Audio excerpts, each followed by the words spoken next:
Two old people on a couch here. I'd like to welcome you and thank you for viewing the video.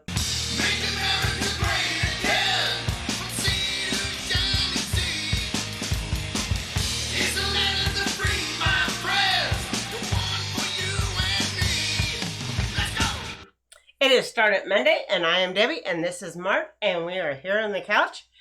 And so, how are you? I'm doing good. Had a good day at work today, Well, and good. the shuffle girl dancers. I had to take down the mirrors. The mirrors. You know, in the studio, dance Yeah. studios, you have the mirrors that you do your playing along. Yes. Well, they're just looking in it, and they're doing their makeup and constantly combing their hair. Oh and stuff. my. So I had to get rid of the mirrors. Uh-oh. But other than that, and the other thing yesterday I watched all those hurricane coverage, right? Mm-hmm. And it's funny, those things come ripping right up to the coast, right? Yes. Like, they usually take forever to get across. But this Yeah. one, man, it was like, ooh, It came fast. came, hit the coast, and then it went real slow again, Yes. as usual. Like, it's weird, but I'm just going to chalk it up to Mother Nature. You know? Okay. So, it missed New Orleans. The eye missed New Orleans Okay. by about 70 miles, 60 Okay. miles. All right. So I was correct. Whenever my prediction, whenever I said it would miss New Orleans, some of the outer bands hit New Orleans, but it missed New Orleans. Okay. So but it got me thinking about whenever I used to do hurricane coverage. Okay. You know, I have a satellite truck, Yes. and back in the old days, before cell phones and everything, they needed a satellite truck to get the signal back to the station. Mm-hmm. So I'd get these calls, Mm-hmm. sometimes I'd be laying around the house with you and like, Mark, we need you to hurricane. go. Mm-hmm. We need you to go to Houston or New Orleans ASAP. Hurricane Yes. coverage. So I start driving in my satellite truck, right? Uh-huh. And what would be happening while I'm going this way? Going towards the beach in Houston. All the people would be going the opposite direction evacuating. Yeah, even on the emergency lanes, they're just bugging out. They're all going, and I'm waving to them all. And I'm like, this doesn't seem right. Why am I going into there when everybody else is leaving there? Yes. But so I'm listening to the Weather Channel, because that's a channel sometimes I would be working for. I work for other channels, but Weather Channel. And so I'm listening to the Weather Channel, and the guy back in New York is saying, this is extremely dangerous. You're a fool if you stick around. Yes. Get out of there now, right? Yeah. He's saying, and then I'm like, but I'm going there. And then, after I'm listening to the Weather Channel, then I get a call on my cell phone, and I'm like, hey, what's going on? It's the Weather Channel. It's the reporter or producer that's down there at the beach, right? And he's saying, hey, when are you going to get here? Where are you? When are you going to get here? Yes. We're on the beach. Yes. And we need you down on the beach right now. And I'm like, the beach? That's where the storm surge hits. There's nothing to stop the wind. Yeah. And so they're like, but it's okay, Mark. We got a parking garage, concrete parking garage we can all get into whenever it gets bad. I'm like, well, that's great. You can get in there. Yeah. I can get in there. But the satellite truck cannot fit underneath and get into that parking garage. So my parking garage is going to get the surge. Not so much the wind. I can park it, and try to hide it from the wind. But it's the water surge. Yes. So I constantly had to fight that and say, I can't. Yeah. And then I got to pull back out while the eye is getting close. Yeah. And I'll come back and do aftermath. Oh, boy. They all want to be on, camera. With, the wind. With the wind. Yeah. And you tell me, do they ever try to exaggerate the wind? Oh, yeah. Absolutely. They'll find areas where the wind is being funneled, like in the buildings. So it's stronger. Leading up to, the winds do get strong, but leading up to it, they try to find where the wind is getting funneled. And Al Roker the other day, right? He was down on the beach, right? Yes. Well, he was not on the beach. He was in New Orleans or somewhere. And he was on the concrete, how they have the concrete wall, and the water slaps the concrete wall and comes over. Well, he was at the corner. So there's a wall here and a wall here. And the water was all just slapping and coming in that corner. Yeah. So it looked way worse. Impressive. Yeah. But then somebody backed up later on, and he was catching that little pocket that would squirt out. And it was either him or somebody else in a raincoat got whoosh, washed out. about 15 foot. But yeah, it's ridiculous. They don't need to be there. No. We know how windy it. We've seen enough of it. We know how dangerous it is. We don't need all the drama, but it sells. It sells ratings, right? Yeah. So that's what you do. And so, and then Jim Cantori. Remember, Mike Seidel got busted for doing his wobbly dance. Yeah. And these kids, or or these younger couple, just come walking behind him like nonchalantly, like, why is he dancing? Because he had the dance. He would do the dance, and the raincoat's going, so it looks impressive. Yeah. But everybody knows what a raincoat is in the wind. It'll do that in 25-mile-an-hour wind. So they put on the little extra dance. And then Jim Cantori, I like Jim. He's more legit. And I'll give him a little bit of credit. There is a little bit of gusts that happen every now and then, But he was kind of doing his thing and kind of doing the lean in, making it look a little. And then the power line people come behind him and they were doing cartwheels behind him. It happened twice, and they're just like la la la la la, like you can't barely stand. I could do cartwheels, and it was pretty funny. It was funny. It was really funny. So if you go Jim Cantori cartwheels, you'll find it, and it's funny. It's just it is I don't funny. know. I did the business. I've seen the tricks. I've been there, and now I don't do it anymore. I don't get any calls to go down and get soaking wet for 5 days straight, usually. Yes. Whenever they stall out. With no gasoline. With no gas. There will be no gasoline. No hotel room, Because the power is out, so no gasoline. Just, some food that, we had, we brought because we knew there wasn't going to be any food. Yeah. And some bottled water.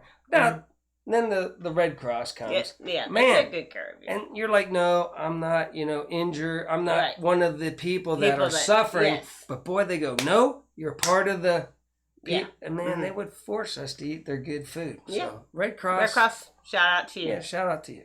Okay. Right, that's all I got. You want to get out to furry friends? I am. All right, let's go. Let's do furry friends. Furry friends, let's all get to those furry friends. All right, this is Sunny, sent in by Carol. And Carol is one of our great subscribers. So, do you want to put the banner? Yeah. I forgot all about that. Here we go, right here. There we go. Okay, Sunny, sent in by Carol. And this is her 13-year-old rescue beagle that she got. Okay. And he loves to eat. Oh. He loves his food. Well, it's not that big. No, but he loves his food. And for 13, so, I almost thought it was a pup. Yeah. He's looking really good. I used to have a beagle. Look at him staring.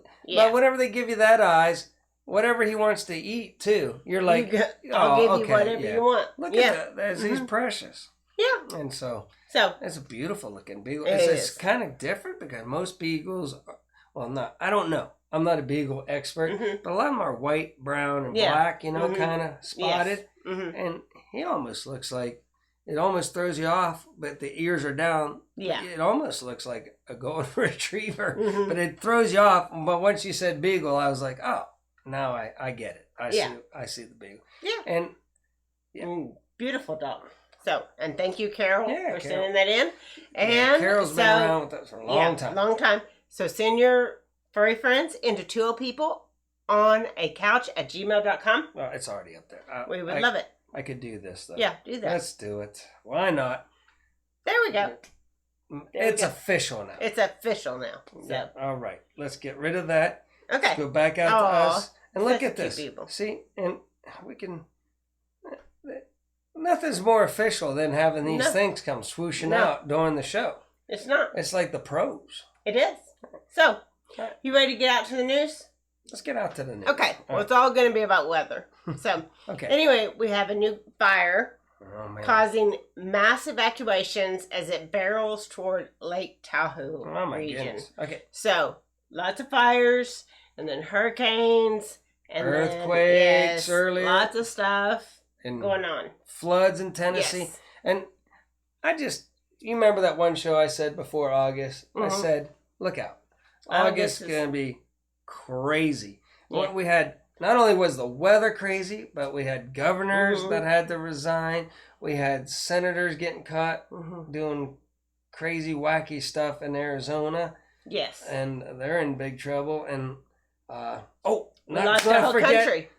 That overnight, we lost the whole country. The whole country went back to the Taliban. And formed a new strain. A new strain of ISIS. Yes. ISIS-K. It's not even just ISIS. It's a strain. Just like we add numbers and deltas. Yes. Now we have the K. Yeah. They're like Special K cereal. Yeah. Oh my God. ISIS-K. ISIS-K. So anyway. And I have a theory.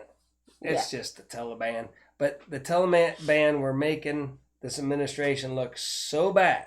Yes. That they had to blame a new boogeyman. Yes. And then whenever it all starts happening again here in the States, because I said it's going to happen back in the States again, they'll blame it on the new, not the Taliban, because the Taliban are good.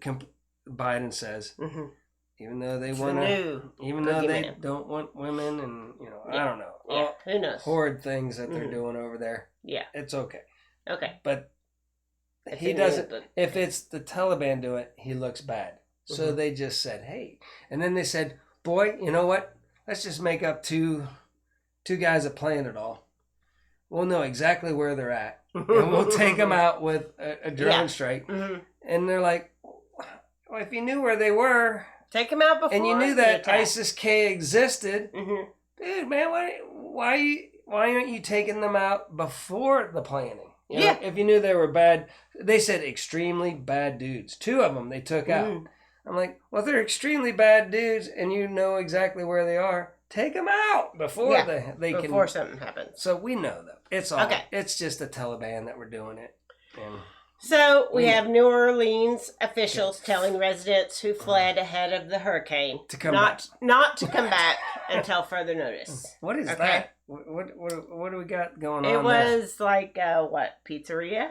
Is it bricks? The facade come down? I was like, I thought it was like firewood. I was like, man, those guys are busy getting the firewood going. No. All right. Okay, and so there we have it.